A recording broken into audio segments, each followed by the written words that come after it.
Whole team was really good and encouraging. सबसे best बात थी कि एक एक्टर को टाइम दिया गया प्रेपरेशन का. यूजुअली शूट्स जल्दबाजी में बहुत होती हैं, सब लोगों को मतलब कट टू कट चीज़ें चलनी होती हैं, बट इस इन्वायरमेंट में बहुत फ्रेंडली इन्वायरमेंट था and everybody got a lot of focus. और जैसे उन्होंने वॉइड की जर्नी आपको बताई कि वॉइड में क्या था, कि हर एक फिल्म को छोड़ो आप अपनी लाइफ में देख लो, कोई भी अपनी लाइफ में कहीं ना कहीं कुछ ना कुछ मिसिंग रहता ही है. But he has done a fantastic job वो दिखाने के लिए, and this whole journey has been really really good. Can I add something to that? Yes please. So जैसा इन्होंने कहा कि हर किसी के लाइफ में वॉइड रहता है, तो हम एक चीज़ देखेंगे कि मूवी में डायलॉग बहुत ही कम है. डायलॉग बहुत रेयरली यूज़ किए गए, और उसका रीज़न ये है कि इमोशंस एंड जो फीलिंग्स है वो हमने विजुअली दिखाई है, म्यूज़िक के थ्रू, सिनेमाटोग्राफी के थ्रू, इमोशंस, एक्शंस के थ्रू.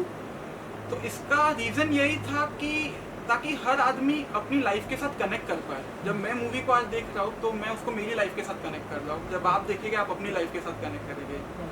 प्रॉब्लम ऐसी हो जाएगी अगर मैं डायलॉग बोल दूंगा तो मैं आपको बहुत ही कन्फाइन कर रहा हूँ कि कैरेक्टर यही सोच रहा है और यही चीज़ चालू है. तो इसीलिए डायलॉग्स को बहुत स्पेयरिंगली और बहुत ही कम तरीके से यूज़ किया गया था. ऑल्सो फिल्म की जो लेंथ है वो 1.5 1 hour 36 minutes, 35 minutes 50 सो seconds. क्या रीज़न था उसके पीछे, मतलब स्क्रिप्ट का डिमांड था या फिर कैसे आप लोगों ने? मतलब किस सेंस से आप पूछ रहे हैं मतलब, कि आपको ज़्यादा लगी या कम लगी? नहीं मतलब इतना मतलब कम थी 136 मिनट. सो क्या कहना चाहेंगे उसके पीछे का क्या रीज़न था? मतलब अभी जो है फिल्में 2.5 घंटे की, 2 घंटे की, 3 घंटे की बन रही है. सब्जेक्ट की डिमांड थी basically. Okay. So and slow burn movie है, तो अगर आप स्टार्ट से नहीं देख रहे तो चांसेस आर कि आपको मूवी नहीं समझे या कनेक्ट नहीं हुए, क्योंकि सिंस डायलॉग्स भी अगेन इतने कम हैं तो जो फर्स्ट डायलॉग है वो एंड में जाके कनेक्ट हो रहे हैं. सो अगर आप फर्स्ट फ्रेम और लास्ट फ्रेम भी देखोगे फिल्म की तो दोनों सेम है. सो हर चीज़ें कनेक्ट हो रही है, एंड स्लो बर्न है तो विद टाइम मूवी बिल्ड हो रही है. तो इसके लिए एट टाइम्स लगेगा कि एम्प्टी शॉट्स है, स्टैटिक शॉट्स है, होल्ड किया गया 1 मिनट के लिए, 1.5 मिनट के लिए, बट वो डिमांड थी. बिकॉज जब हम अकेले बैठते हैं, जैसे इमेजिन आप लोग का ख़राब दिन चालू है या आप लोग अपनी लाइफ में किसी से जा रहे हो, तो जब आप एकदम अकेले रहते हो तो आप जनरली कुछ बोलते नहीं हो. आप जनरली अपने साथ जो भी आपके टॉक्स रहते हैं वो आपके दिमाग में रहते हैं. तो उसी तरह मुझे चाहिए था कि कैरेक्टर्स भी कुछ बोले नहीं बट जस्ट उस जोन में रहे. तो इसीलिए जब ऑडियंस देखते हैं तो हर आदमी उसको अपने इससे कनेक्ट कर सकता है. मैं कुछ अलग इससे आ रहा हूँ, मैं अपने इससे देखूंगा. तो इसीलिए डायलॉग्स कम थे, एंड विवेक का जो कैरेक्टर था वो बहुत ब्यूटीफुली यूज़ किया गया था. तो जो मूवी का रियल एसेंस है या जो मूवी रियल इसमें है वो विवेक का कैरेक्टर एक्सप्लेन करता है.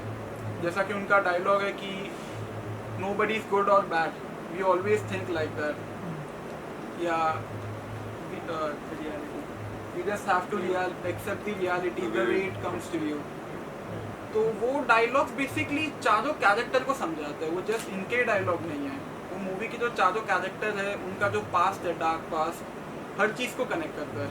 अच्छा भाई, वो एक सवाल है कि कितने दिन में फिल्म बनी and what was the budget of the budget openly discuss कर नहीं सकते शायद. लिखेंगे नहीं, अच्छा, जानकारी के लिए. ओके. सो बजट वो 50 lakhs एंड हम लोग एक्चुअली अंडर बजट थे एंड बिफोर शेड्यूल थे. सो शूट हमारा 8 days में कंप्लीट हो गया. 6 दिन इंदौर और 2 दिन सांगली. मैंने ऑब्जर्व किया कि कॉस्ट्यूम में नजर ही नहीं दिया, वही कॉस्ट्यूम थ्रू आउट है. Super question sir, super. So अगर आप मूवी के कलर्स को देखोगे तो ग्रे कलर्स को पूरा टाइम यूज़ किया है, कि जो स्क्रीन भी है तो तकिए का कवर से बेडशीट से पिल्लो एवरीथिंग सब चीज़ ग्रे में है. रिया की कॉस्ट्यूम हर बार चेंज हो रही है बट वो ग्रे कलर में ही है, क्योंकि वो उसकी जो लाइफ है वो लाइफलेस है बेसिकली.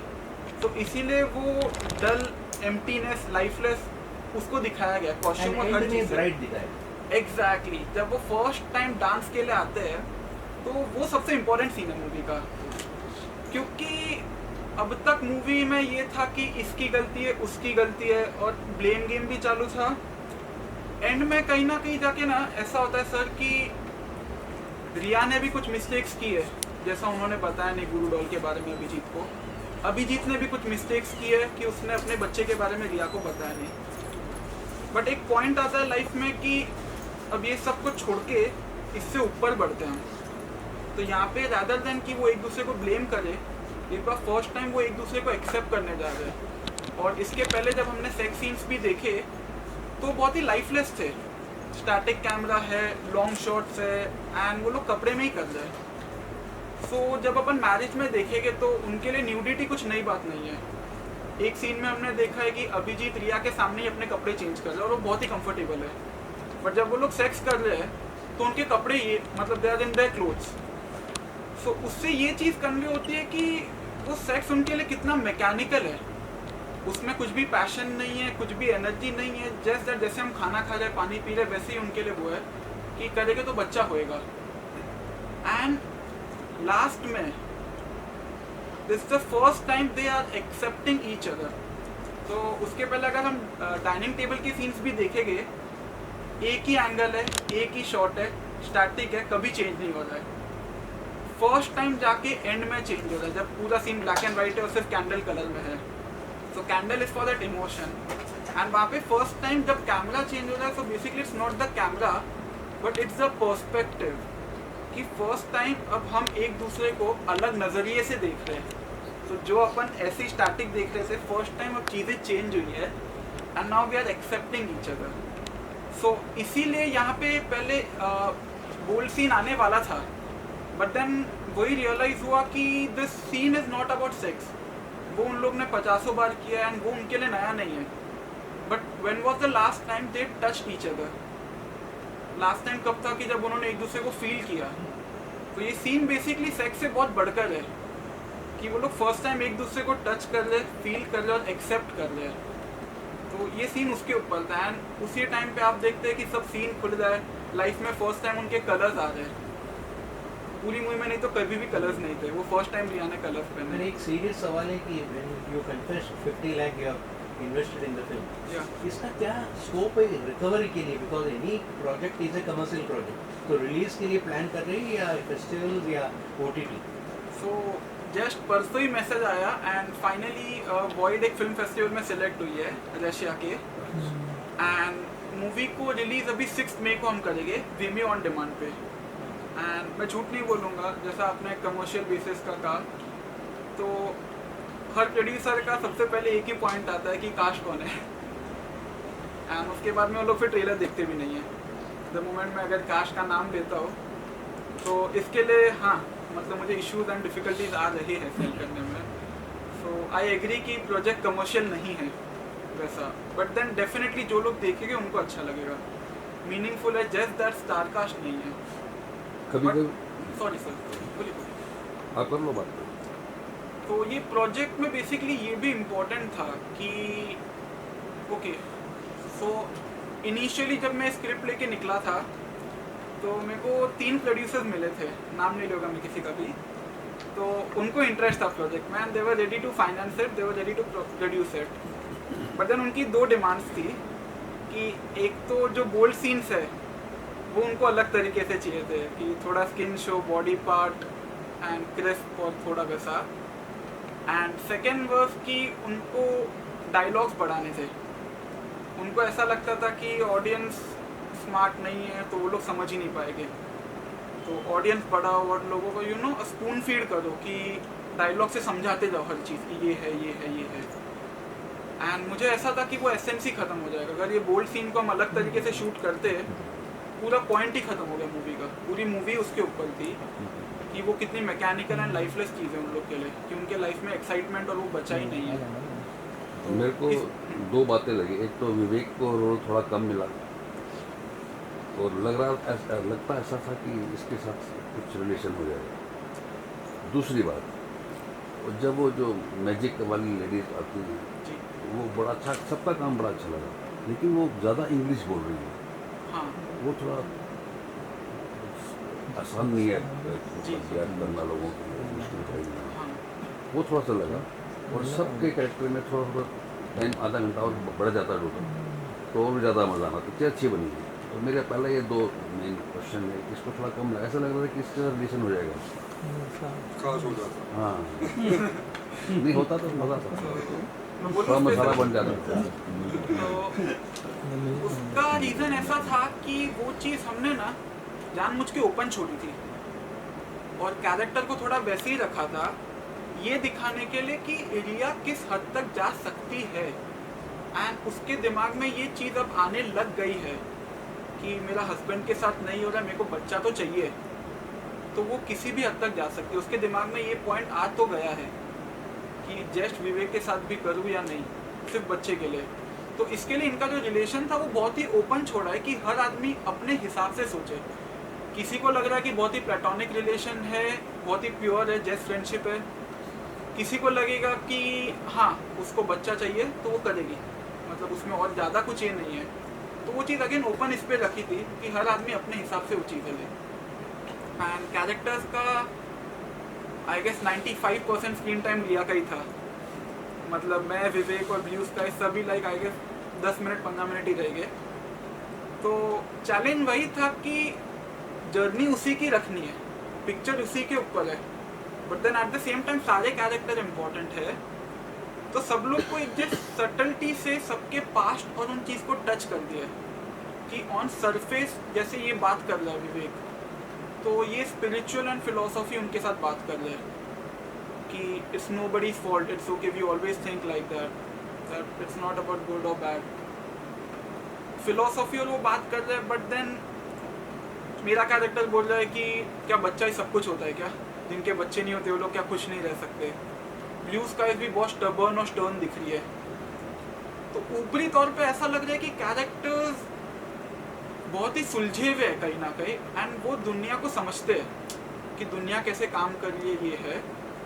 बट जब जब हम इन कैरेक्टर्स को अकेले देख रहे हैं तो इसमें मैं ये कहूँगा कि इनिशियली हमें लगता है कि रिया थोड़ी सी वीक है, क्योंकि वो अपने इमोशंस एकदम बता रही है, वो रो रही है, उसकी डेस्परेशन हमारे को दिख रही है।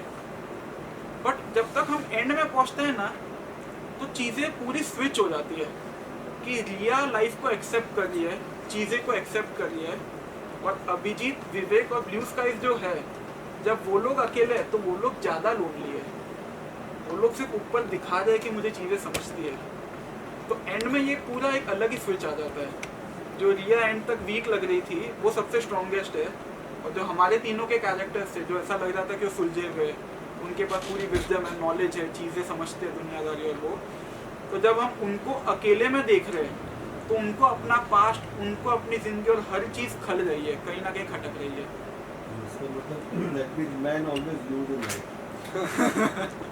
सही बात बोला आपने। Point number 2.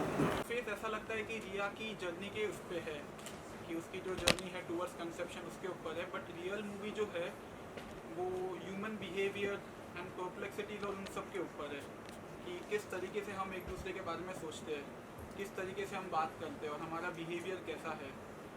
सो अगर आप कैरेक्टर्स को भी देखेंगे तो हर कैरेक्टर कहीं ना कहीं वॉइड है, हर कैरेक्टर के अंदर कहीं ना कहीं एक एम्प्टीनेस है। ऑन सरफेस हम बता सकते हैं कि मेरे पास सारा विजडम है, नॉलेज है, फिलोसॉफी है, मैं हर चीज़ें जानता हूँ, बट जब आप अपने साथ अकेले रहते हैं तो आपको अपनी सारी इनसिक्योरिटीज़ एंड फियर्स फेस करने पड़ते हैं। तो रियल जो मीनिंग है, रियल जो मूवी है वॉइड, वो उसके बारे में है। और इसीलिए अगर हम टाइटल का भी देखें तो टाइटल मूवी के 1 और 8 मिनट्स के बाद आता है। तो उसका रीज़न यही था कि अगर टाइटल स्टार्ट में आता तो वॉइड यानी कि एम्प्टीनेस वो रिया के ऊपर रिफ्लेक्ट होता कि रिया कितनी एम्प्टी है अंदर से, बट पूरी मूवी उसके बारे में। तो मेरे को चाहिए था टाइटल का एक अलग इम्पैक्ट है, और एनी विच वेज ऑडियंस जो मूवी देख रहे हैं उन सबको टाइटल तो पता ही है कि टाइटल क्या है।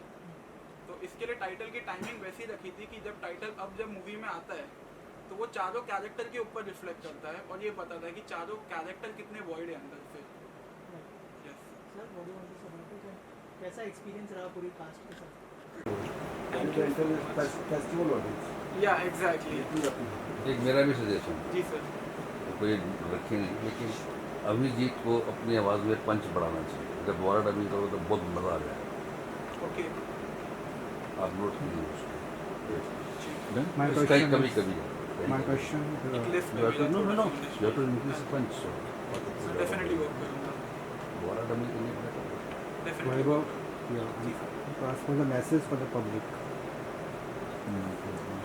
Message Message for for the public. Message in what sense? मतलब What मैंने public फिल्म can को बहुत ही ओपन छोड़ी है, क्योंकि मुझे कई बार लगता है कि सर मतलब मुझे वो ज्ञान देना पसंद नहीं है, टू बी वेरी ऑनेस्ट, कि and जब हम यहाँ पे नॉर्मली पिक्चर देखते हैं तो बहुत ही प्रीची हो जाती है कि एंड में अब एक 10 मिनट का डायलॉग आएगा और वहाँ पे हम हर एक चीज़ पूरी एक्सप्लेन करेंगे। मुझे ऐसा लगता है कि ह्यूमंस के पास सारे आंसर्स है, हमारे को हर चीज़ का ज्ञान है, हमें हर चीज़ पता है। जस्ट दैट एट टाइम्स हम लोग अपने आप को राइट क्वेश्चन पूछना भूल जाते हैं, we forget to ask the right questions, so we have all the knowledge. तो इसके लिए मैंने मूवी को ओपन ही छोड़ी है काफ़ी प्लेसेस पे कि आप अपने हिसाब से ये कीजिए। फेस्टिवल का स्टैंडर्ड तो बहुत अच्छा है, उस टाइप की फिल्में बड़ी अच्छी पसंद की जाएगी। हम आम लोगों के लिए पूछ रहे थे कि एटलीस्ट 25% क्राउड और भी देखे यार, जादू टोने की फिल्में देखो, ये लोग का अट्रैक्शन होता है इस चीज़ की। जी, तो उसमें एक ही था कि इसके लिए मूवी को एक पॉइंट पे सिंपल भी रखा था कि जिसको बहुत ज़्यादा नहीं भी समझे उसको वो समझ जाएगा कि ये लड़की बहुत डेस्परेट है, ये किसी भी हद तक जा सकती है, ये ब्लूज का इसे एक तांत्रिक के साथ मिलती है, वो इससे कुछ चीज़ें करा रही है। अब वो इसको वार्न करती है कि ये चीज़ें से बच्चा तो होएगा मगर इसके इफ़ेक्ट्स भी आएंगे, इसके जो रिपरकशंस है और इसके जो साइड इफ़ेक्ट्स है वो आएंगे लाइफ में। और ये एक फैक्ट है, जब मैं रिसर्च भी कर रहा था मूवी के बारे में तो ये एक चीज़ देखिए कि ये चीज़ें वर्क तो करती है, तो इसको डिनाई करके मतलब नहीं है कि हम बोलते ये सब होता नहीं है, ये अंधविश्वास है, मगर एक कॉस्ट के साथ आता है। तो ध्यान से अगर देखें तो जब से वो वूडू डॉल घर पे आया है इनका रिलेशन और दूर हुआ है, अभिजीत और रिया का, और बढ़ते गया है और दूर हुआ है। एंड अल्टीमेटली इसको बच्चा होता है रिया को एंड में, मगर अभिजीत नहीं है। और एंड में तब उसको वही चीज़ आती है कि वॉज इट वर्थ। डेस्परेशन आपको क्या क्या चीज़ें करवाती है। एंड बहुत बार वही होता है कि हम इतने डेस्परेट हो जाते हैं ना कि सर हम देखना ही भूल जाते हैं आजू बाजू, मुझे बस चाहिए चाहिए चाहिए करके हम जाते हैं। एंड एकदम एंड में जब उसके कॉन्सिक्वेंसेस आते हैं तब रियलाइज होता है कि fuck. In one of your previous press conferences, you mentioned something about difficulty in shooting the climax. That you had to literally stay on your knees, stand on your knees. And Yeah, thank you so much. You read that? Okay, thank you so much. Personally, how much you believe in this black magic? Can I answer that Yeah, question okay. first? हाँ जी, please answer Yeah. So, वो basically child sacrifice वाला scene था। तो जहाँ पे वो child sacrifice होता है तो वो एक ट्रायंगल रूफ थी एंड टेरेस के ऊपर थी, सांगली का सीन है वो, एंड वहाँ पे खड़े रहना पॉसिबल